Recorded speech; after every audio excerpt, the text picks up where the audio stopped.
Hello everyone, नमस्ते। तो अब हमारा चौथा लेक्चर शुरू होने वाला है और आज के लेक्चर में मैं कंसंट्रेशन टर्म्स जो होगा वो कंप्लीट करवा दूँगा। सो बिना देरी करे शुरू करते हैं। आज के लेक्चर में हम क्या पढ़ने वाले हैं? आज के लेक्चर में कंसंट्रेशन टर्म्स हमारे पास कितनी होती है? 6 कंसंट्रेशन टर्म्स हमें मेनली पढ़नी है। 6 भी नहीं, मैं 5 ही बोलूँगा। सबसे पहले हमारे पास होती है मोल फ्रैक्शन, दूसरी हमारे पास होती है मास बाय वॉल्यूम परसेंटेज और फिर तीसरी हमारे पास mass by mass percentage. Okay, फिर चौथी हमारे पास होती है पार्ट्स पर मिलियन, पाँचवीं होती है मोलैलिटी और छठी हमारे पास होती है मोलैरिटी। तो फिर मोलैरिटी के अंदर भी हम और चीज़ देखेंगे कि इफेक्ट ऑफ डाइल्यूशन। डाइल्यूशन का मतलब क्या होता है? जब हम सॉल्वेंट का अमाउंट या फिर जैसे मैं बोलूँ कि मेरे 1 ग्लास पानी में, ठीक है, मैंने 1 चम्मच चीनी डाल दी, अब मैं क्या कर रहा हूँ, 1 और ग्लास पानी मिला देता हूँ, ठीक है? तो इसको हम डाइल्यूशन कहते हैं कि हमारे पास क्या हुआ, जो चीनी थी वो उतनी की उतनी रही, बट मिलाना जिसमें मिलाया वो चीज़ बढ़ गई। ओके, फिर बी हमारे पास क्या होता है, नॉन रिएक्टिंग मिक्सचर्स, ठीक है? मैं मिक्सचर्स क्या होते हैं वो भी बताता हूँ। और सी हमारे पास क्या होता है, रिएक्टिंग मिक्सचर, नाम से समझ आ रहा है, ऐसे मिक्सचर जो रिएक्ट करेंगे वो रिएक्टिंग, और जो नहीं करेंगे वो नॉन रिएक्टिंग, और जो ज़्यादा करते हैं वो ओवर रिएक्टिंग।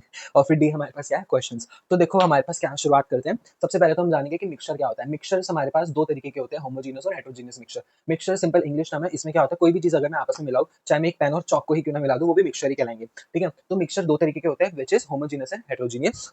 सी मिक्सचर्स यहाँ से होमोजीनियस, हेटेरोजीनियस। ओके, तो होमोजेनियस और हेटेरोजेनियस एग्जांपल से समझते हैं। हेटेरोजेनियस मिक्सचर वो होते हैं जो कि आपस में मैंने 2 चीज़ों को साथ में लिया, उनको मिलाया बट वो मिले नहीं, ठीक है? मिलाने की कोशिश करी। जैसे पानी और ऑयल। पानी मैंने 1 ग्लास लिया और उसमें मैंने 2 चम्मच ऑयल डाल दिया। तो हमें पता है कि ऑयल जो होता है वो ऊपर तैरने लगता है, तो that is an example of heterogeneous mixture. वो आपस में मिला नहीं है, घुला नहीं है। और अगर मैं उसी सेम ग्लास ऑफ वाटर में अगर मैं 1 चम्मच चीनी डाल दूँ, 1 चम्मच सॉल्ट डाल दूँ और फिर मिला दूँ तो वो मिल जाएगा। क्या होगा, हमारे पास पानी अलग से हमें नहीं दिखेगा और सॉल्ट तो हमें अलग से नहीं दिखेगा। यस, वो आपस में मिल चुके होंगे, तो दैट इज होमोजेनियस मिक्सचर। और होमोजेनियस मिक्सचर को ही हम सॉल्यूशन कहते हैं। मतलब होमोजेनियस मिक्सचर्स जो भी होते हैं वो सारे के सारे सॉल्यूशंस होते हैं, but heterogeneous mixtures not a solution, ठीक है? Not a solution, it is very important. ये सॉल्यूशंस नहीं होते हैं। और सॉल्यूशंस की अगर मैं बात करूँ तो सॉल्यूशन में हमारे पास क्या कंपोनेंट होते हैं? सॉल्यूट होता है सॉल्यूशन में और सॉल्वेंट होता है। ओके, तो अभी एक मिनट में इसको थोड़ा साइड कर दूं। सी, अब हमारे पास सॉल्यूशन में हमारे पास क्या होता है, सॉल्यूट और फिर सॉल्वेंट। अब सॉल्यूट और सॉल्वेंट को क्या होता है, वेरी इजी। जो चीज़ हमारे पास अमाउंट में कम होती है वो सॉल्यूट होता है और जो चीज़ हमारे पास अमाउंट में ज़्यादा होती है वो सॉल्वेंट होता है। अब जैसे मैंने पानी के अंदर चीनी को मिलाया, ठीक है? तो चीनी हमारे पास कम अमाउंट में है, वो पानी के अंदर मिल रही है। तो यहाँ पे पानी और चीनी के मिक्सचर में, जो कि सॉल्यूशन भी कहलाएगा क्योंकि होमोजेनियस है, इसमें सॉल्यूट और सॉल्वेंट क्या होगा, चीनी हमारे पास सॉलिड हो जाएगी और पानी हमारे पास सॉल्वेंट हो जाएगा, दोनों एक सॉल्यूशन मिला देंगे। ओके, बना देंगे। सो दिस इज सॉल्यूट और सॉल्वेंट। कोई भी चीज़ हमारे पास, तो देखो हवा है, हवा के अंदर हमारे पास अलग-अलग चीज़ों से हवा बनी हुई है, तो it is also an mixture. Okay, अब ये हो गया डन, सॉलिड और सॉल्वेंट हमें समझ में आ गया। अब हम चलते हैं अपनी कंसंट्रेशन की टर्म्स पे। तो सबसे पहले हमारे पास क्या है, मोल फ्रैक्शन। ये चीज़ अगर लिखनी है तो लिख लो। और यहाँ पे मैं एक और चीज़ बता दूँ, यहाँ से क्वेश्चंस क्या बन सकते हैं, वेरी इजी क्वेश्चन बन सकता है कि all solutions are mixtures but all mixtures are not solution, is it a correct statement? तो स्टेटमेंट क्या है कि सारे सॉल्यूशन मिक्सचर्स है बट सारे मिक्सचर्स सॉल्यूशंस नहीं है। ये बिल्कुल सही बात है। क्यों? क्योंकि मिक्सचर्स के अंदर होमोजेनस और हेटेरोजेनस चीज आ रही है और हेटेरोजेनस सॉल्यूशन नहीं होता, बट सॉल्यूशन जो है वो तो इसी की सब कैटेगरी के अंदर आ रहा है। ओके, तो सॉल्यूशन तो मिक्सचर रहेगा ही रहेगा, बट हेटेरोजेनस मिक्सचर क्या वो सॉल्यूशन बन जाएगा? नहीं। सो हमारे पास ये स्टेटमेंट सही थी कि सारे सॉल्यूशंस मिक्सचर होते हैं बट सारे मिक्सचर्स हमारे पास सॉल्यूशंस नहीं होते। It is a correct statement. तो ये स्टेटमेंट अपनी टर्म्स में अपनी नोटबुक्स में लिख लेना, अपनी नोट्स में लिख लेना। अब मैं इसको मिटा रहा हूँ। अब हमारे पास तो सबसे पहली कंसंट्रेशन टर्म्स क्या आती है, mole fraction. Mole fraction very easy, as the name suggest, moles का फ्रैक्शन। अब इसमें हम क्या करते हैं, देखो मोल फ्रैक्शन हमारे पास क्या करेंगे, हमारे पास जैसे सॉल्यूशन में हमारे पास क्या होता है, सॉल्यूट और सॉल्वेंट। ओके, तो सॉल्वेंट को मैं ए से रिप्रेजेंट कर रहा हूँ और सॉल्यूट को मैं बी से रिप्रेजेंट कर रहा हूँ, ठीक है? क्योंकि भाई देखो सॉल्वेंट ज्यादा है अमाउंट में, ठीक है, तो उसको मैंने ए दे दिया, पहली प्रायोरिटी दे दी। सिंपल, आप अपने ए और बी अपने हिसाब से कर सकते हो। मैं यहाँ पे सॉल्वेंट को ए से करो, सॉल्यूट को बी से करो। मेरे ख्याल से एनसीईआरटी में भी ऐसे ही दे रखा है, तो इजी टू अंडरस्टैंड हो जाएगा। अब अगर मेरे को मोल फ्रैक्शन निकालना है तो मोल फ्रैक्शन का रिप्रेजेंटेशन क्या होता है, एक्स। ओके, अब मेरे पास क्या होगा, देखो हमें क्या करना होता है, हमें सॉल्वेंट और सॉल्यूट दोनों का मोल फ्रैक्शन अलग अलग निकालना होता है। तो मोल फ्रैक्शन ऑफ सॉल्यूट क्या हो जाएगा, that is B X B.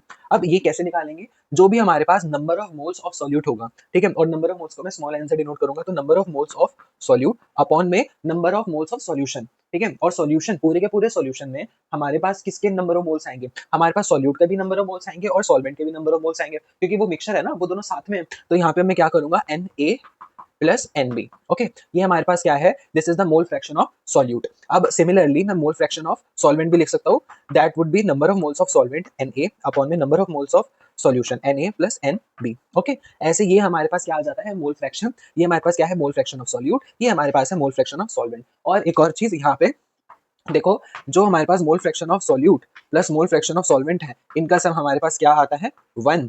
सो ये चीज बहुत ज्यादा इंपॉर्टेंट है न्यूमेरिकल्स में। दोनों सॉल्यूट और सॉल्वेंट के मोल फ्रैक्शंस को अगर मैं ऐड करूंगा तो उनकी वैल्यू 1 आएगी, ठीक है। अब इसको भी अगर अब देखो एक्स बी प्लस एक्स ए को मैं किस तरीके से लिख सकता हूँ यहाँ पर, देखो इस चीज को मैं कैसे लिख सकता हूँ, मैं यहाँ पे लिख देता हूँ सिंपल। यहाँ पर ये क्या हो जाएगा, यहाँ पे ये एलसीएम हो जाएगा अगर मैं ऐड करूंगा, और फिर एन बी है तो फिर मैं इसको किसे यहाँ पे सेम हो जाता है मेरे ख्याल से, ये N B plus N A ही हो जाता है, ठीक है। अब देखो 1 क्यों आया, क्योंकि अगर मैं इन दोनों को ऐड करूंगा, आप अपने आप ऐड करके भी देख लेना, ये दोनों वैल्यू देखो सेम ही है, ऊपर नीचे कट हो जाएगी, आंसर 1 आ जाएगा। तो हमें क्या याद रखना है कि सॉल्यूट और सॉल्वेंट का मोल फ्रैक्शन का सम हमारे पास 1 देता है, और मोल फ्रैक्शन निकालना कैसे। देन मोल फ्रैक्शन में इससे ज्यादा और कुछ नहीं है। और क्वेश्चंस में कभी कभार क्या होता है, देखो क्वेश्चंस में हमारे पास जब मोल्स ऑफ सॉल्यूट बहुत कम हो तो हम क्या करेंगे, मोल्स ऑफ सॉल्यूट को हटा देंगे इक्वेशन से, जो कि डिनोमिनेटर में क्यों, क्योंकि कभी कभार क्या होता है moles of number of moles of solute जो होते हैं बहुत छोटे होते हैं, पॉइंट में होते हैं, और नंबर ऑफ सॉल्वेंट जो है वो पॉइंट में नहीं है, उसकी वैल्यू क्या है डबल डिजिट में है। तो फिर उससे क्या होता है बहुत माइन्यूट सा डिफरेंस आता है, तो हम राउंड ऑफ करने के चक्कर में उस नंबर ऑफ मोल्स को हटा देंगे इक्वेशन से। अभी क्वेश्चन हम करेंगे तो हमें समझ में आ जाएगा। तो ये मोल फ्रैक्शन हमारे पास कंप्लीट हो गया। अगर लिखना है तो लिख लो, अपने टर्म्स में लिख लो, बाकी फॉर्मूला वगैरह तो सेम ही होते हैं, तो ये लिख लो। नेक्स्ट हम चलेंगे परसेंटेज मास बाय वॉल्यूम में। अब मैं मिटाता हूँ, तो हमारे पास मोल फ्रैक्शन का एक मैं काम करता हूँ, मैं एक क्वेश्चन करवा देता हूँ। ओके, मोल फ्रैक्शन का क्वेश्चन करवा देता हूँ, वेरी इजी। सी, हमें क्या निकालना है, calculate mole fraction of solute and solvent, और हमारे पास क्या दे रखा है 90 gram glucose resolve in 90 gram of H2O। 90 gram of glucose plus 90 gram H2O, ठीक है। ये हमारे पास क्या है सॉल्यूशन दे रखा है, और हमें क्या निकालना है number of moles X A and X B, ठीक है। अब बताओ, देखो कभी कभार क्वेश्चन में नहीं भी दे रखा होता सॉलिड और सॉल्वेंट का, यहाँ पे तुम्हें पता है कि ग्लूकोज पानी में मिल रखा है, ना भी दे रखा हो तो थोड़ी हमें अपनी कॉमन सेंस से उसको आइडेंटिफाई करना होता है, वैसे तब भी हमें पता चली जाता है, तभी मुश्किल नहीं है। अब सॉल्यूशन में देखो हमारे पास अगर मेरे को number of moles of solute निकालना है, ठीक है। अब सॉल्यूट हमारे पास ग्लूकोज हो जाएगा, तो हमें number of moles of glucose निकालने पड़ेंगे। अब number of moles of glucose के लिए मैं क्या करूंगा, हमारे पास मास दे रखा है 90 ग्राम, तो गिवन मास बाय मोलर मास कर दूंगा, तो 90 अपॉन में मेरे पास ग्लूकोज का मोलर मास कितना होता है, याद करो वो जो लिस्ट मैंने दी थी 180, डायरेक्ट याद होना चाहिए, ये कितना हो जाएगा 180, और फिर यहाँ पे ये कितना आ जाएगा 1/2 मोल्स। और अगर मैं बात करूँ number of moles of solvent की, तो यहाँ पर हमारे पास कितना मास दे रखा है 90 ग्राम, और मोलर मास ऑफ H2O कितना होता है 18, तो ये कितना हो जाएगा 9 10 ये 2, ये कितना हो जाएगा 5। यस। अब अगर मैं बात करूँ XP की, तो वो क्या हो जाता है हमारे पास number of moles of solute जो कि कितने हैं हाफ, दैट इज 0.5 लिख देता हूँ, तो यहाँ पे मैं लिख दूंगा 0.5 अपॉन में नीचे number of moles of solution, मतलब 5 प्लस 0.5 दैट इज 5.5। बस यही हमारे पास आंसर आ चुका है। यहाँ पे मैं इसको क्या लिख सकता हूँ 1/11, ठीक है। और फिर नंबर ऑफ मोल्स ऑफ ए अगर मेरे को निकालना है तो मैं क्या कर सकता हूँ 5/5.5, अगेन वही सेम चीज आ जाएगी। यस, 5/5 आ जाएगी, 1 - 1/11 भी मैं कर सकता हूँ, 1 - 1/11 अगर मैं इसको करूंगा तो ये कितना आ जाएगा 10/11 आ जाएगा। ओके, यही सेम चीज आ जाएगी, क्यों, क्योंकि ये मैंने कैसे करा, ये चीज सी, ये चीज यहाँ से ये कहाँ से आई है, इसका reference XA plus XB, XA plus XB is equals to 1, तो यहाँ से मैंने क्या करा XA is equals to 1 - XB, ठीक है। कंफ्यूज नहीं होना, 1 - XB मैंने पहले ही निकाल लिया था, ठीक है। तो यहाँ से डायरेक्ट मेरे पास 10/11 आ गया। ये चीज हमें करनी कभी कभार क्या होता है हम नहीं निकाल पाते, तो 1 में से माइनस करके निकाल लेते हैं, बस हमारे पास ये आंसर है और ये आंसर है। अगर 1/11 और 10/11 आया तो आपका आंसर सही है। अब मैं चलता हूँ नेक्स्ट क्वेश्चन पे, अब मैं आगे कंसंट्रेशन टर्म पे चलता हूँ, सॉरी।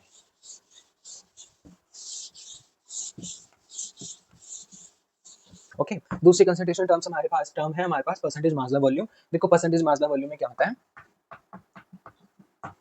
एक तो हमारे पास मोल फ्रैक्शन कंप्लीट हो चुका है, ठीक है। परसेंटेज मास बाय वॉल्यूम में हम क्या करेंगे कि हमारे पास कितना, हम क्या करेंगे कि हमारे पास दे रखा होगा, हमें निकालना वगैरह क्या हम करते हैं 100 से मल्टीप्लाई। देखो कैसे होता है मास बाय वॉल्यूम, तो जो चीज ऊपर होती है उसमें क्या, वो क्या होगा सॉल्यूट के बारे में बात करेगी, it is mass of solute divided by volume of solution. Okay, volume of solution, याद रखना मैंने यहाँ पे सॉल्यूशन लिखा है, सॉल्वेंट नहीं लिखा, और सिर्फ सॉल्वेंट का टर्म सिर्फ मोलैलिटी में आता है, तो mass of solute by volume of solution, percentage की बात हो रही है तो 100 से मल्टीप्लाई कर देंगे। ओके, ये हो गया हमारे पास परसेंटेज मास बाय वॉल्यूम। अब तीसरा हमारे पास कौन सा होता है, परसेंटेज मास बाय मास।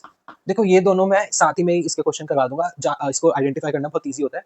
और देखो सिमिलरली जैसे मास बाय वॉल्यूम है, मास बाय मास है, सिमिलरली हमारे पास एक चौथा एक और मैं ऐड करवा देता हूँ, that is percentage volume by volume. अब देखो जब भी हमारे पास वॉल्यूम ऑफ सॉल्यूशन है, मास ऑफ सॉल्वेंट है, मास ऑफ सॉल्वेंट हमारे पास किस में रहेगा, ग्राम में रहेगा, और वॉल्यूम ऑफ सॉल्यूशन हमारे पास मिलीलीटर में रहेगा। ठीक है, हम इसको केजी और लीटर में नहीं लिख रहे क्योंकि क्वेश्चन या फिर रियल लाइफ में भी हमारे पास क्या होती है, केजीज वगैरह में नहीं होती चीजें। ठीक है, ग्राम बहुत छोटी अमाउंट में होती है। वॉल्यूम भी अगर हमारे पास अगर हम कैलकुलेट करते हैं तो लीटर्स वगैरह में नहीं करते, बहुत कम करते हैं, मिलीलीटर में करते हैं। तो हमेशा याद रखना, ग्राम में रखेंगे मास को, वॉल्यूम को हमेशा मिलीलीटर में ही कैलकुलेट करना है। और कभी कभार लीटर में भी करना पड़ जाए तो अपने हिसाब से करना, क्वेश्चन प्रैक्टिस से समझ आ जाएगा। ये हो गया। अब देखो परसेंटेज मास बाय मास आप लोग समझ ही गए होंगे, यहाँ पे क्या हो जाएगा, mass of solute by mass of solution, दोनों ही चीजें ग्राम में आ जाएगी। तो यहाँ पे क्या हो जाएगा, mass of solute divided by mass of solution. ठीक है, इनटू में 100।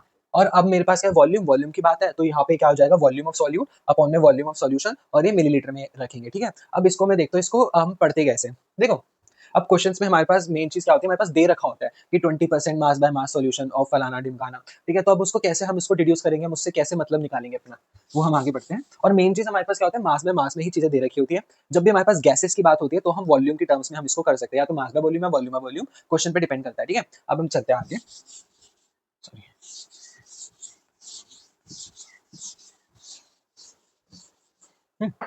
देखो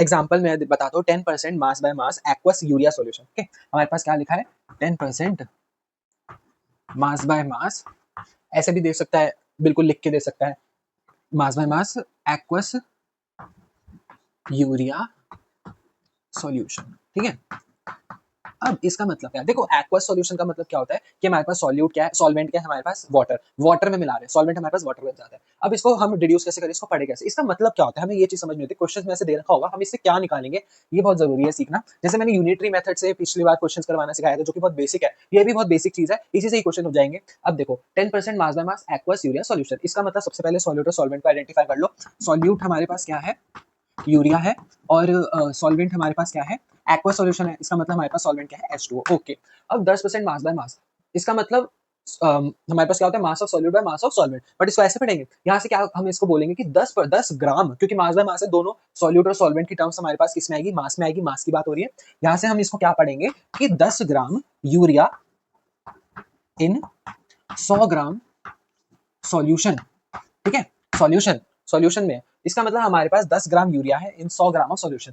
जब भी हम बात करेंगे, जैसे अगर मैं यहाँ पे मास बाय वॉल्यूम लिख देता तो हम 100 मिलीलीटर लेते हैं। ठीक है, 100 मिलीलीटर ऑफ सॉल्यूशन लेते हैं। जब भी हमारे पास हमें ऐसे निकालना हो तो हमेशा 100 लेंगे। ठीक है, 100 ग्राम, या फिर इसको इसको अगर मैं केजी में करना चाहूँ तो केजी में भी कर सकते हैं, depends on the question, but mainly 100 gram of solution, 100 millilitre of solution, basic मतलब जो हमारे पास बेस रेफरेंस लाइन होगी वो हमेशा ये होगी। तो यहाँ से हमने क्या देखा कि 100 ग्राम यूरिया है इन 100 ग्राम ऑफ सॉल्यूशन। ओके, अब मैं पूछूं कि मेरे को बताओ कि सॉल्वेंट कितना होगा, तो सॉल्यूशन तो हमारे पास 100 ग्राम है और उसमें 10 ग्राम यूरिया है, तो ऑब्वियस सी बात है 100 में से 10 माइनस करूंगा तो वो हमारे पास वाटर का मास आ जाएगा, दैट इज 90 ग्राम। तो यहाँ से मैं एक और चीज लिख सकता हूँ कि 90 ग्राम H2O है। ठीक है, अब देखो मेरे पास मास पता चल गए। ठीक है, अब मैं यहाँ से क्या कर सकता हूँ, इनके नंबर ऑफ मोल्स निकाल सकता हूँ। यूरिया के नंबर ऑफ मोल्स अगर मैं निकालू, देखो यहीं से कर सकता हूँ मैं। अगर मेरे को मासेज याद हो, यूरिया का कितना होता है 60 होता है और H2O का कितना होता है 18, तो यहाँ से नंबर ऑफ मोल्स कितना आ जाएंगे 10/60, given mass by molar mass, तो कितना आ गया 1/6 मोल्स। और फिर H2O का कितना हो जाएगा यहाँ पे 90/18। ठीक है, ये कितना हो गया 5, तो यहाँ पे कितना था 1/6 और यहाँ पे 5 मोल्स। अब यहाँ से मैं मोल फ्रैक्शन भी निकाल सकता हूँ, जैसे पिछले हमने करा था। ठीक है, तो ये क्वेश्चन करना है, एक काम करो स्टॉप करके मोल फ्रैक्शन निकाल लेना। ठीक है, और हो जाएगा, वह बहुत ईजी है ये, तो अगर यहाँ तक कर लिया, यहाँ तक अगर इस स्टेटमेंट का मतलब समझ आ गया तो मोल फ्रैक्शन निकालना और भी ईजी हो जाएगा। डन, अब हम आगे चलते हैं। ये हमें बस पढ़ना आना चाहिए, सबसे इंपॉर्टेंट यही चीज है, पढ़ना आना। बाकी उसको mass of solute by mass of solvent into 100 ये तो कोई भी कर ले, तो बच्चा भी कर ले 5th क्लास का, बट हमें ये इसको डिड्यूस करना, ये समझ जो आई 5th क्लास के बच्चे में नहीं आएगी, तो हमें इसको ऐसे पढ़ना है। ठीक है, अब देखो यहीं पर अगर मैं बोल दूं कि मास बाय वॉल्यूम सॉल्यूशन अगर बोल देता ना, तो यहाँ पे 10 gram urea in 100 millilitre of solution हो जाता है। ठीक है, ये हमें करना है, आगे क्वेश्चन में हमें ये दिख जाएगा कैसे इस्तेमाल करना है। अब हम आगे चलते हैं, मास बाय वॉल्यूम का एग्जांपल ले ही लेता हूँ, चलो ये हो गया। मास बाय वॉल्यूम का एग्जांपल क्या है, देखो 20% mass by volume aqueous glucose solution. ठीक है, 20% mass by volume aqueous glucose solution. Okay, ये हो गया। और हमें क्या दे रखा है, डेंसिटी ऑफ सॉल्यूशन हमें दे रखा है, डेंसिटी ऑफ सॉल्यूशन भी दे रखा है। ओके। हाँ, एक और चीज़ याद रखो, हमारे पास यहाँ पे देखो वॉल्यूम की टर्म्स में दे रखा है ना, तो क्वेश्चंस में मोस्ट ऑफ द टाइम हमारे पास डेंसिटी दे रखी होगी। और हमें क्या दे रखा है, डेंसिटी ऑफ सॉल्यूशन। देखो ये चीज़ बहुत ज़रूरी है, डेंसिटी ऑफ सॉल्यूशन दी है, डेंसिटी ऑफ सॉल्वेंट दी है, या फिर डेंसिटी ऑफ सॉल्यूट दी है। इस चीज़ को आइडेंटिफाई करना बहुत ज़रूरी होता है। क्वेश्चन में मतलब पता चल जाता है, डेंसिटी ऑफ सॉल्यूशन की ही बात करी होती है। और यहाँ पे क्या दे भी रखा है, डेंसिटी ऑफ सॉल्यूशन कितना है, 1.2 ग्राम पर सीसी। अच्छा, अब हमें इसको डिड्यूस करना है। अब मैं आपसे क्वेश्चन, अब यहाँ पे क्वेश्चन ही है, ये मान लो क्वेश्चन ही है। अब क्वेश्चन है कि बताओ कि क्वेश्चन क्या हो जाएगा, डिड्यूस ही कर लो, क्या ही क्वेश्चन करोगे, ठीक है। इससे जितना जितना डिड्यूस हो पा रहा है उतना कर लो। सिंपल सी बात है, एक्वस ग्लूकोज सॉल्यूशन, सॉल्यूट का है ग्लूकोज और सॉल्वेंट हमारे पास क्या है, H2O। यहाँ से मैं क्या लिख सकता हूँ, मास बाय वॉल्यूम है। यहाँ से मैं लिखूंगा कि 20 ग्राम ग्लूकोज है, ठीक है। 20 ग्राम ग्लूकोज इन कितना, अब मास की बात करेंगे, वॉल्यूम वॉल्यूम, और कितना वॉल्यूम हमारे पास बेसलाइन होगी 100 मिलीलीटर। 100 में से ही हम करते तो 100 मिलीलीटर ऑफ सॉल्यूशन। अब देखो यहाँ पर देखो, अब हमें क्या दे रखा है, 20 ग्राम ग्लूकोज है, 100 मिलीलीटर ऑफ सॉल्यूशन। हमारे पास यहाँ से ग्लूकोज का मास आ गया। अब मेरे को निकालना है कि भाई बताओ वाटर का कितना मास होगा। तो मैं क्या 100 में से 20 माइनस करूंगा, नहीं कर सकता। क्यों, क्योंकि 100 जो है यहाँ पे मिलीलीटर में है और ये 20 ग्राम है। इसका मेरे को क्या निकालना पड़ेगा, मेरे को सॉल्यूशन का मास निकालना पड़ेगा, ठीक है। सॉल्यूशन का मास निकालूंगा। अब मैं कैसे निकालूंगा, देखो density is equal to mass upon में वॉल्यूम होता है, ठीक है। अब हम सॉल्यूशन की बात करें तो यहाँ पे ये density of solution, mass of solution और वॉल्यूम ऑफ सॉल्यूशन। तो डेंसिटी ऑफ सॉल्यूशन हमें दे रखा है 1.2 ग्राम पर सेंटीमीटर क्यूब। देखो सेंटीमीटर क्यूब जो होता है ये मिलीलीटर के बराबर होता है, ओके। नहीं नहीं नहीं, सेंटीमीटर क्यूब जो होता है ये लीटर के बराबर होता है। Am I right, yes. Wait a minute, centimetre cube जो होता है क्या वो लीटर के बराबर होता है या मिलीलीटर के बराबर होता है, मिलीलीटर के बराबर होता है, ठीक है। तो फिर देखो यहाँ पे जो सेंटीमीटर क्यूब होता है वो मिलीलीटर के बराबर होता है। तो 1.2 ग्राम पर सेंटीमीटर क्यूब मतलब पर मिलीलीटर की ही बात हो रही है। तो 1.2 ग्राम पर मिलीलीटर लिख देता हूँ, या फिर सेंटीमीटर क्यूब। यहाँ से याद रखना, यहाँ पे मैं नोट लिखवा देता हूँ। नोट क्या है कि CC which is centimetre cube बराबर ml, ठीक है। ये कन्वर्जन में याद रहेगा, कंफ्यूज नहीं होना। मिलीलीटर सेंटीमीटर क्यूब के बराबर है। तो डेंसिटी हमें दे रखी है, मास ऑफ सॉल्यूशन क्या हमें पता है, नहीं पता, यही निकालना है। और वॉल्यूम ऑफ सॉल्यूशन कितना, 100 ml। अब देखो ml वहां पे जाएगा, ml ऊपर नीचे कट जाएगा, तो हमारे पास मास आ जाएगा, कितना हो जाएगा, 1.2 इंटू में 100 ग्राम, ठीक है। और ये कितना हो जाएगा, 120 ग्राम, ठीक है। ये क्या है, मास ऑफ सॉल्यूशन है। हमारे पास क्या, मास ऑफ सॉल्यूशन निकल चुका, ठीक है। अब मैं क्या बोल सकता हूँ, देखो बात तो सेम है, मैंने क्या करा, मैंने वॉल्यूम को मास से रिप्लेस कर दिया। तो मेरे पास एक्चुअल में मास बाय मास का परसेंटेज आ चुका है। तो मैं यहाँ से क्या लिख सकता हूँ कि 20 ग्राम ग्लूकोज है इन 120 ग्राम ऑफ सॉल्यूशन, ठीक है। मैं यहाँ से ये बोल सकता हूँ, ठीक है, यहाँ से मैं ये बोल सकता हूँ। तो फिर अब क्योंकि 20 ग्राम ग्लूकोज है 120 ग्राम सॉल्यूशन में, तो फिर बताओ वाटर का कितना मास हो जाएगा, 120 माइनस 20 कितना होता है, 100। तो इसका मतलब मैं बोल सकता हूँ एट द एंड कि मेरे पास 100 ग्राम H2O है। अब मेरे पास क्योंकि मास आ चुका है, तो मैं यहाँ से नंबर ऑफ मोल्स निकाल सकता हूँ, फिर मोल फ्रैक्शन निकाल सकता हूँ। समझ आया। तो जब भी वॉल्यूम के टर्म होगा तो हमारे पास डेंसिटी दे ही रखी होगी, और ना भी पता हो तो डेंसिटी ऑफ अ वाटर। अब ये तो हमारे पास क्या है, डेंसिटी ऑफ सॉल्यूशन दे रखा है। सिंपल हमारे पास डेंसिटी ऑफ वाटर वैसे अगर मैं बताऊँ तो कितना होता है, दैट इज 1 ग्राम पर सीसी। सिंपल 1 ही होती है उसकी वैल्यू, ठीक है, ग्राम पर मिलीलीटर में। तो और वही हम लेंगे हमेशा वाटर के टर्म्स में लेंगे, क्योंकि 1 है ना वैल्यू। ऐसे अभी आगे क्वेश्चन आएंगे तो समझ आ जाएगा। बाकी ये चीज समझ आ गई हो तो नोट करो, और फिर अब हम आगे बढ़ते हैं।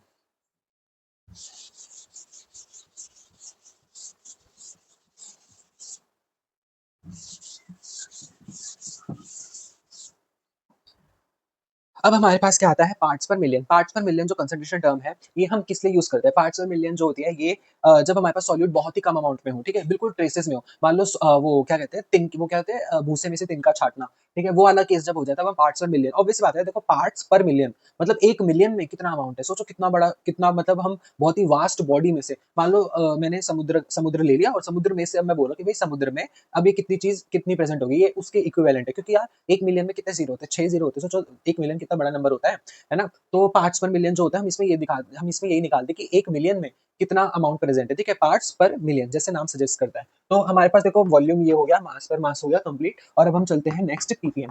तो यहाँ पे क्या होता है, ये पार्ट्स पर मिलियन, ठीक है।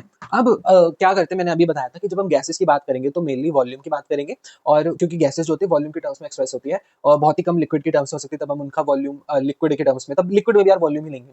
और बाकी पार्ट्स पर मिलियन जो भी हमने अभी पढ़ा, परसेंटेज मास बाय मास, ठीक है, परसेंटेज मास पर वॉल्यूम, हमें कुछ नहीं करना होता, हमें वही निकालना होता है और उसको 10⁻⁶ से मल्टीप्लाई कर देते हैं। तो as a example, percentage mass by mass जो भी दे रखा होगा इनटू में 10⁻⁶, क्योंकि 10⁻⁶ इज इक्वल टू 1 मिलियन, ठीक है, ये हमें पार्ट्स पर मिलियन का फॉर्मूला होता है। हम इसको किसी भी क्वांटिटी को पार्ट्स पर मिलियन में एक्सप्रेस करने के लिए हमें 10⁻⁶ से मल्टीप्लाई करना होता है। ओके, अब हम इसको पढ़ेंगे कैसे। जैसे क्वेश्चन में दे रखा कि भाई 2.6 पार्ट्स पर मिलियन है, 3 पार्ट्स पर मिलियन है, तो इसका मतलब हम कैसे निकालेंगे। देखो एग्जांपल क्या होता है, 10 ppm SO2 गैस, ठीक है, 10 ppm SO2 गैस है। तो सबसे पहले हमें क्या देखना है कि गैस है, तो गैस की टर्म्स में अब हमारे पास पार्ट्स पर मिलियन में कोई वो नहीं है, लिमिटेशन नहीं है, मास बाय मास में भी कर सकते हैं, वॉल्यूम है वॉल्यूम में भी कर सकते हैं। डेंसिटी वगैरह नहीं दे रखी है, तो ऑब्वियसली बात है हम क्या करेंगे, वॉल्यूम में ही रिड्यूस कर देंगे, और गैस है तो वॉल्यूम ही कर देंगे, ठीक है। तो अब इसका मतलब क्या हो जाएगा कि हमारे पास 10 मिलीलीटर SO2 गैस है, SO2 in 10⁻⁶ millilitre solution of. अब यार गैस किस में होगी, हवा में होगी, सिंपल, कुछ भी ना दे रखा हो ना तो हवा ही लेंगे।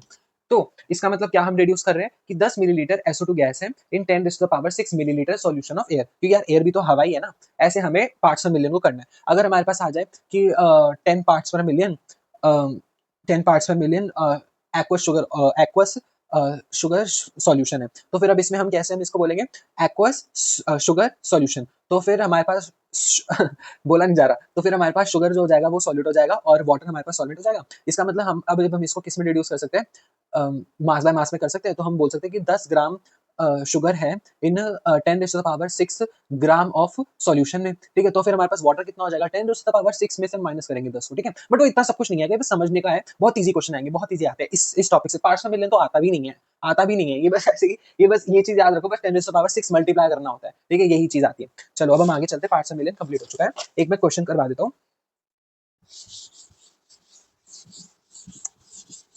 क्वेश्चन मैं लिख देता हूँ, ठीक है। तो अब मैंने ये क्वेश्चन लिख दिया है और फिर अब हम इसे सॉल्व करेंगे। देखो हमें क्या दे रखा है, हमारे पास हमें पीपीएम निकालना है ऑफ किसका, एचजी का इन H2O, तो मतलब एचजी H2O में है, ठीक है। ऑब्वियसली बात है, पीपीएम बोले तो बहुत कम मात्रा में। अब हमारे पास सैंपल क्या है, हमारे पास एक कटोरी सी दे रखी है, उसमें हमारे पास क्या है, 30 मिलीग्राम ऑफ एचजी है, 500 मिलीलीटर सॉल्यूशन। लो इसने तो अमाउंट भी बता ही दिया। अब हमें क्या करना है, सिंपल, हमारे पास क्या दे रखा है, मास दे रखा है और हमारे पास वॉल्यूम दे रखी है। ये हमारे पास परसेंटेज मास वाला तरीका हो गया। तो हम क्या करेंगे, देखो 30 मिलीग्राम अपॉन में 50 500 ml, ठीक है, मास अपॉन में ये इनटू में मैं क्या करूंगा 10⁻⁶। बट यहाँ पे अब हम क्या करेंगे, देखो ये मिलीग्राम में, मिलीग्राम और मिलीलीटर हमारे पास ये हमारे पास एक पेयर नहीं होता, ग्राम पर मिलीलीटर हमारे पास क्या होता है, पेयर होता है, ठीक है। तो फिर अब मैं यहाँ से क्या करूंगा, 30 इंटू में 10⁻⁻³ कर दूंगा। मिलीलीटर से अगर मैं ग्राम में जाऊंगा, छोटी अमाउंट, छोटी क्वांटिटी से, अगर छोटी यूनिट से अगर मैं बड़ी यूनिट में जाऊंगा, तो मैं क्या करता हूँ, डिवाइड करता हूँ, और डिवाइड करो तो मैंने बस ऊपर लिखा है 1000 को 10⁻⁻3, बेसिक मैथ्स वाली चीज आ गई, ठीक है। अपॉन में मैं क्या करूंगा यहाँ पे 500 इंटू में 10⁻⁶, क्योंकि मैंने बोला था पार्ट्स पर मिलियन के लिए हमें जरूरी नहीं कि यार परसेंटेज मास बाय मास में करना है, हम मास बाय वॉल्यूम में भी कर सकते हैं, वॉल्यूम में वॉल्यूम में भी कर सकते हैं एक्सप्रेस, ठीक है। बस यार इसको सॉल्व कर लो, 2 जीरो यहाँ से गए, ये यहाँ पर क्या बन जाएगा, ये यहाँ पे 4 बन जाएगा, ठीक है। और फिर ये क्या था 4, और फिर ये कितना हो जाएगा, 5 6 30, ये हो जाएगा 5 6 30, और फिर यहाँ से 3 ही कटा, तो फिर it will be equal to 60 ppm, ठीक है। क्या हमारे पास यही आंसर है, यस यही आंसर करेक्ट है, 60 ppm ही आंसर करेक्ट है। सिंपल यार, हमें तो दे रखा था, हमें बस 10⁻⁶ से मल्टीप्लाई करना था, और यूनिट कन्वर्जन जरूरी है, याद रखना, ग्राम और ग्राम पर मिलीलीटर, यही हमारे पास क्या होता है, पेयर होता है जो चलता है, ठीक है। मार्केट, ये बहुत लेमन टर्म्स में बता रहा हूँ मैं कि भाई ग्राम पर मिलीलीटर में ही सॉल्व करना, मिलीग्राम पर मिलीलीटर में सॉल्व मत कर देना, ठीक है। डन, ये हमारे पास अब पीपीएल तो पीपीएम कंप्लीटली फिनिश हो चुका है, पूरा कंप्लीट हो चुका है। कंप्लीटली फिनिश क्या होता है, अरे भाई ये दिवाली के बाद मैं पागल हो चुका हूँ। चलो अब हमारे पास पीपीएम भी कंप्लीट हो चुका है। बस क्या है, मोलैलिटी, और ये मोलैलिटी को मैं स्मॉल एम से रिप्रेजेंट करता हूँ। मोलैलिटी होता क्या है, मोलैलिटी होता है हमारे पास small M is equal to number of moles of solute, number of moles of solute, ठीक है, एन से रिप्रेजेंट करो, अपॉन में मास ऑफ सॉल्वेंट, ये जरूरी है, मास ऑफ किसका, सॉल्यूशन का नहीं, मैंने बताया था मोलैलिटी में ही सिर्फ सॉल्वेंट का केस आता है, मास ऑफ सॉल्वेंट, ठीक है। और मास ऑफ सॉल्वेंट ग्राम में लेंगे, केजी पे लेंगे, ये मर्जी है। मोस्ट ऑफ द टाइम हम क्या करते हैं, हमारे पास मास जो होता है वो ग्राम में दे रखा होता है, तो मैं इसको ग्राम में लेके चलता हूँ इनटू में। अब क्योंकि मैं ग्राम में ले रहा हूँ तो मैं ऊपर क्या करूंगा, 1000 से मल्टीप्लाई करूंगा, क्योंकि एक्चुअल फॉर्मूला में क्या होता है, मास ऑफ सॉल्वेंट केजी में लिया जाता है, ठीक है। तो मैंने क्या करा, केजी से मैंने ग्राम में कर दिया। और देखो ज्यादा यूजफुल भी यही है, तो मैं यही लिखवा रहा हूँ, ठीक है, यही लिख लेना, क्योंकि यार कन्वर्जन सबका क्या करने बैठोगे, इसी को याद कर लो। तो number of moles of solute upon में मास ऑफ सॉल्वेंट इनटू में 1000, ये हमारे पास क्या आ जाएगा, मोलैलिटी, ठीक है, मोलैलिटी। और मोलैलिटी को क्या कर सकते हो, देखो मोल्स पर केजी भी लिख सकता हूँ, है ना। इसकी यूनिट क्या हो जाती है, यूनिट हमारे पास क्या आती है, मोल्स पर केजी, या फिर हम इसको मोलल भी कह देते हैं, ठीक है, इसको हम मोलल भी कहते हैं। दो तरीके से इसको पहचान कर सकते हैं, या तो मोलल, ठीक है, मोलर नहीं कहा, मोलल बोला है, और मोल्स पर केजी। केजी देखो अपॉन में है, इसका मतलब मास की बात हो रही है, ऐसे याद रखना है, मोल्स पर केजी, है ना, moles per KG, moles upon में मास, तो दैट इज मोलैलिटी। देन अब मैं इसको कैसे पढ़ते हैं वो चीज बता देता हूँ। जैसे मेरे पास क्या है, 0.2 molal aqueous, 0.2 molal aqueous urea solution ही ले लेते हैं। तो फिर अब इसका मतलब क्या है, देखो 0.2 मोलर एक्वस यूरिया सॉल्यूशन, इसका मतलब मैं क्या बोलूंगा, 0.2 मोल्स ऑफ यूरिया है, ऑफ यूरिया, ठीक है, इन, अब क्योंकि मोलर है तो यहाँ पे मास की बात करेगी, सॉल्वेंट की बात करी जाएगी इन 1 केजी ऑफ, क्योंकि यार देखो हमारे पास डिफॉल्ट क्या है, 1 केजी ऑफ H2O, ठीक है, सॉल्वेंट हमारे पास H2, हमने सॉल्यूशन नहीं बोला, हमने क्या बोला, 1 केजी ऑफ H2O, और मैं इसी को बोल सकता हूँ 0.2 moles of urea in 1000 gram H2, ठीक है। केजी से यार बस ग्राम में करा है, ऊपर भी मैंने क्या करा था, अगर मैं यहाँ पे केजी लिखता ना तो मैं यहाँ पे 1000 से मल्टीप्लाई नहीं करता ऊपर, मैंने यहाँ पे केजी से ग्राम में कन्वर्ट करा, इसलिए मैंने ऊपर जाके 1000 से मल्टीप्लाई करा, ठीक है। बस अब इसको ऐसे पढ़ना होता है, 0.2 moles of urea in 1 KG of H2, अगर मेरे पास ये दे रखा है तो यहाँ से मैं ये पढ़ना क्यों सिखा रहा हूँ, क्योंकि क्या होता है यहाँ से फायदा हो जाता है। देखो हमारे पास पहले तो सिर्फ 0.2 मोलल ही दे रखा था, यहाँ से मैंने इसको खोला तो मेरे को क्या मिला, मेरे पास यहाँ पे number of moles of urea मिल गए, मेरे पास यहाँ पे मास ऑफ H2O मिल गया, यहाँ से मैं मास ऑफ H2O भी निकाल सकता हूँ, फिर मैं मोल फ्रैक्शन भी निकाल सकता हूँ, ठीक है, और भी चीजें निकाल सकता हूँ। तो खोलना बहुत जरूरी है, ये क्या होनी चाहिए, हैबिट होनी चाहिए, ये कि हमें ये दे रखी है स्टेटमेंट और इसको खोलना, इसको समझना, ये बहुत जरूरी है, ठीक है। अब हम चलते हैं, इसका एक क्वेश्चन करवा देता हूँ, बहुत इजी सा।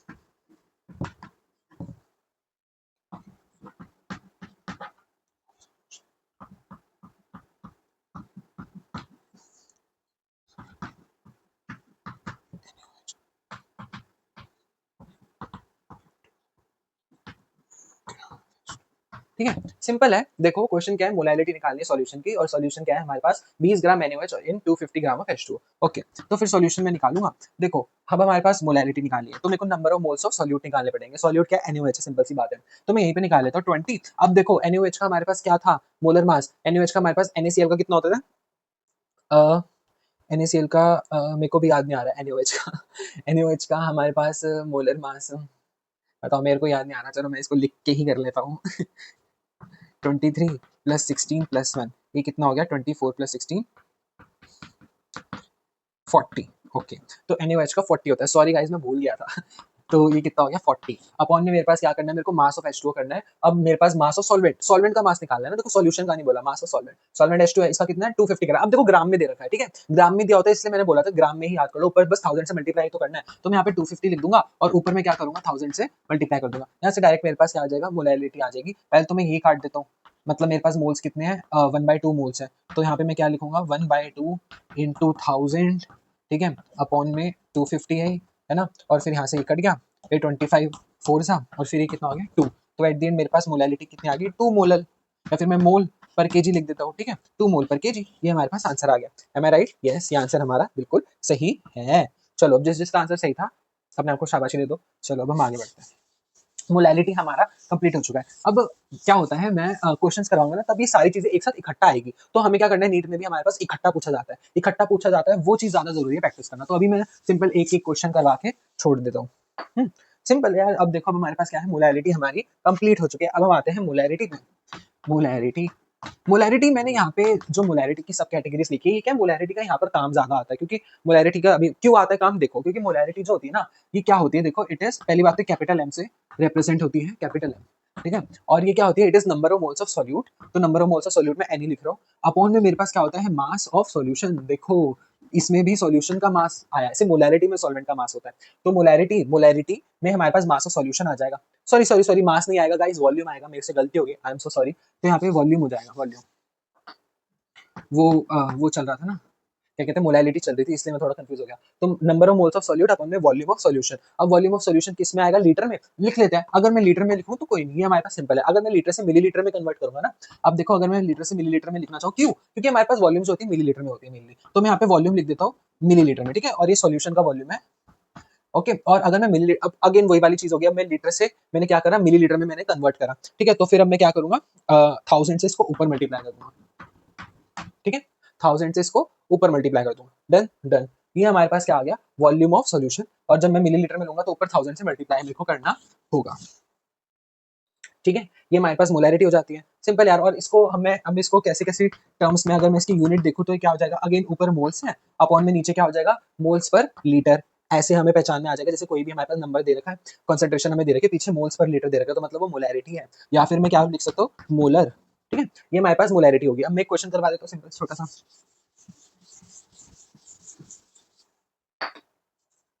क्वेश्चन क्या है, ये रहा, ठीक है। क्वेश्चन है, what will be the molarity of the solution when water is added to 10 gram calcium carbonate to make 100 millilitre solution. अच्छा, तो when water is added, when H2O is added, मैं क्या करता हूँ, मैंने शॉर्ट फॉर्म में लिख देता हूँ, when H2O is added to, हमारे पास 10 ग्राम कैल्शियम कार्बोनेट, ठीक है, टू मेक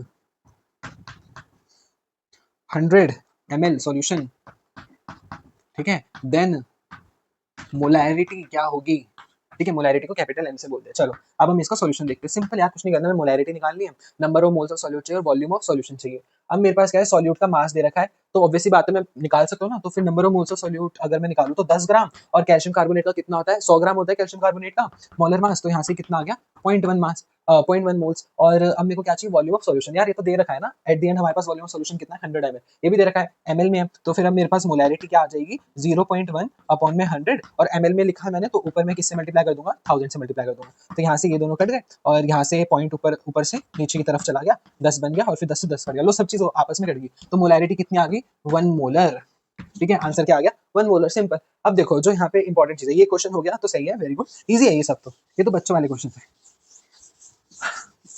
अब मोलैरिटी में हमारे पास क्या होता है, देखो मोलैरिटी क्या होती है, नंबर ऑफ मोल्स अपॉन में वॉल्यूम ऑफ सॉल्यूशन। तो जब हमारे पास वॉल्यूम आ जाती है ना, वॉल्यूम जो होती है, हमने पता है कि density is equal to mass upon में वॉल्यूम, तो यहाँ पे हमारे पास डेंसिटी का खेल आ सकता है। जैसे क्वेश्चन में अगर हमें वॉल्यूम नहीं दे रखी हो, मास दे रखा हो, और डेंसिटी हमें दे रखा हो सॉल्यूशन का, तो देखो मास दे रखा हो, डेंसिटी दे रखा हो, वॉल्यूम निकाल सकते हैं, तो डेंसिटी से वॉल्यूम निकाल सकते हैं, या फिर वॉल्यूम से डेंसिटी इन्वर्सली से निकाल सकते हैं, एक ये चीज होगी। और तो और वॉल्यूम अगर हमें दे रखी है, तो ये चीज याद रखो, ये चीज मैं बता ही देता हूँ, देखो याद तो रखना ही है कि टेम्परेचर पे जो होती है वॉल्यूम ऑफ सोल्यूशन डिपेंड करता है। अगर मैं क्या करूँ, टेम्परेचर को अगर मैं बढ़ा दूँ, तो मेरे पास क्या होता है, वॉल्यूम ऑफ सोल्यूशन क्या होता है, टेम्परेचर घटाने पर वॉल्यूम ऑफ सोल्यूशन जो होता है, ये है कि टेम्परेचर पे डिपेंड करता है वॉल्यूम ऑफ सॉल्यूशन, है ना। टेम्परेचर घटा दूं तो वॉल्यूम ऑफ, जैसे पानी है, पानी का अगर मैंने टेम्परेचर घटा दूं तो वो आइस बन गया, वॉल्यूम क्या हो जाएगा, थोड़ा कम हो जाएगा, थोड़ा कम होता है बहुत। और अगर मैं उसको बढ़ा दूं तो क्या पता वो बलने ही लग जाए, लो भाई कम ही हो गया, पूरा हवा में ही चला गया, ये चीज होती है। तो जब भी हमारे पास वॉल्यूम का टर्म आ जाता है ना कॉन्सेंट्रेशन टर्म्स में, तो हमारे पास क्या होता है, टेम्परेचर पे डिपेंडेंसी बढ़ जाती है, ठीक है, टेम्परेचर पे डिपेंडेंसी बढ़ जाती है। वॉल्यूम आ गया, मोलैरिटी में ही है वॉल्यूम, ठीक है, और परसेंटेज मास बाय वॉल्यूम है वॉल्यूम, और हमारे पास वॉल्यूम है किसी में, अभी तो मोलैरिटी में, परसेंटेज मास बाय वॉल्यूम में पीपीएम में ही है, ठीक है। तो जहां पर भी जो किसी भी कंसंट्रेशन टर्म्स में वॉल्यूम आ जाए, तो वहां पर हमारे पास टेम्परेचर पे डिपेंड हो जाता है। तो क्वेश्चन आ सकता है कि भाई इनमें से कौन सी कंसंट्रेशन टर्म्स जो है टेम्परेचर पे डिपेंड करती है, मोल फ्रैक्शन करेगा, मोल फ्रैक्शन या तो नंबर ऑफ मोल्स है तो कांस्टेंट रहते हैं, तो वो नहीं करेगा। मास बाय वॉल्यूम करेगा, मास बाय मास नहीं करेगा, वॉल्यूम बाय वॉल्यूम, ये तो वॉल्यूम ही है, ये भी करेगा, पार्ट्स पर मिलियन अगर वॉल्यूम है, वॉल्यूम की टर्म्स में एक्सप्रेस है तो कर देगा। मोलैलिटी करेगा, मोलैलिटी में हमारे पास वॉल्यूम आता है, नहीं आता, वहां पे क्या आता है, नंबर ऑफ मोल्स अपॉन में मास, मास ऑफ सॉल्वेंट, हाँ, तो फिर क्या वो करेगा, नहीं करेगा, वॉल्यूम ही नहीं है, बट मोलैरिटी कर रहा है, तो मोलैरिटी इनमें से क्या कर रहा है, टेम्परेचर पे डिपेंड कर रहा है, तो ये चीज याद रखनी है, टेम्परेचर पे डिपेंड करता है मोलैरिटी, क्योंकि वॉल्यूम है। ओके,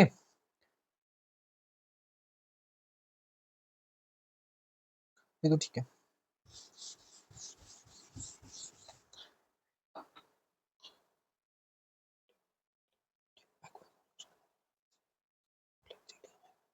हाँ, अब देखो, अब हम चलते हैं, अब मैं एक क्वेश्चन लिखवाता हूँ और उसके बेसिस में बताऊंगा कैसे इन क्वेश्चन को सॉल्व करते हैं, जहाँ पे हमारे पास क्या होता है, कंसंट्रेशन टर्म्स होती है, दो कंसंट्रेशन टर्म्स आ जाती है, ठीक है, मिक्सचर और कंसंट्रेशन टर्म्स आ जाती है, वो कैसे सॉल्व करना होता है, तो मैं क्वेश्चन के थ्रू ये सॉल्व करवा देता हूँ। तो पहले मैं क्वेश्चन लिख देता हूँ, ठीक है, तो ये क्वेश्चन है, इसको अगर आता है तो फिर सॉल्व कर लेना, और एक्सप्लेनेशन में भी कर देता हूँ, ठीक है। देखो अब हमें क्या करना है, मेरे को मोलैलिटी निकालनी है, मोलैलिटी निकालने के लिए मेरे पास number of moles of solute होने चाहिए, मास ऑफ सॉल्वेंट होना चाहिए, अब हमारे पास क्या दे रखा है, मोलैरिटी दे रखी है और डेंसिटी दे रखी है। क्या हम फॉर्मूला लगा के सॉल्व करेंगे? बिल्कुल भी नहीं, हम यहीं से डिड्यूस करेंगे। डिड्यूस करना मैंने इसीलिए सिखाया था ताकि फॉर्मूले लर्न ना करने पड़े। हमें क्या दे रखा है, मोलैरिटी दे रखी है of aqueous solution of CH3COH, ठीक है। क्या दे रखा है, 2m एक्वस सॉल्यूशन CH3COH का, ठीक है। इससे मैं क्या बोल सकता हूँ कि मेरे पास 2 मोल्स हैं ऑफ CH3COOH इन, अब मेरे पास क्या है, मोलैरिटी दे रखी है ना, तो 2 मोल्स है इन कितना, 1 लीटर ऑफ सॉल्यूशन, या फिर मैं बोल सकता हूँ 1000 मिलीलीटर ऑफ सॉल्यूशन, ठीक है, 1000 मिलीलीटर ऑफ सॉल्यूशन। ओके, अब यहाँ से मेरे को दो चीजें मिल गई, मेरे को नंबर ऑफ मोल्स मिल गए और मेरे को क्या मिल गया, वॉल्यूम ऑफ सॉल्यूशन मिल गया।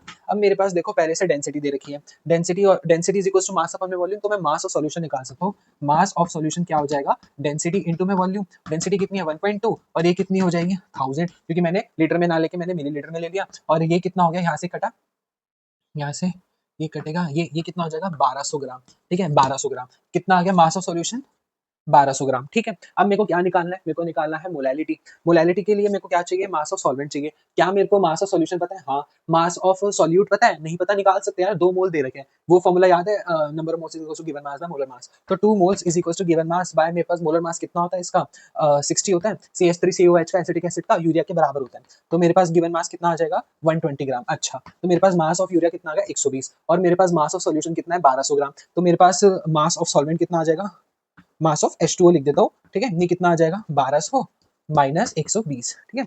ये पता नहीं मिटाया नहीं।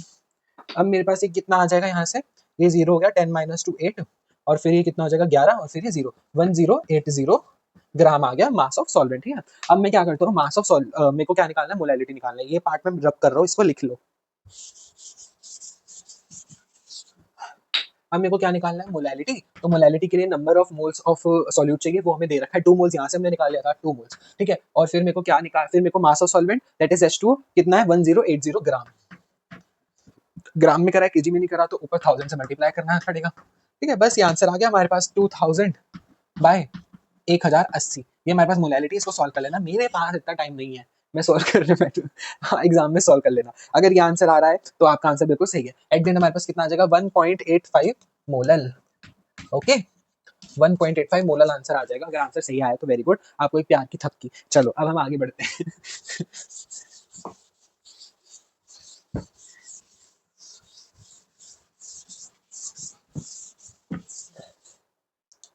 ये मैंने इसलिए करवाया था क्वेश्चन, ताकि हमें फॉर्मूले जो फालतू के होते हैं ना, क्या परसेंटेज मास बाय मास और इसके मोलैरिटी में क्या रिलेशन होता है, कि टाइम बचेगा, कुछ भी टाइम नहीं बचेगा। इसको डिड्यूस करके देखो कितनी जल्दी आंसर आ गया। अभी पकड़ बैठेगी ना क्वेश्चन की तो बहुत जल्दी आंसर आ जाएगा, मतलब बार बार देखने की भी जरूरत नहीं पड़ेगी।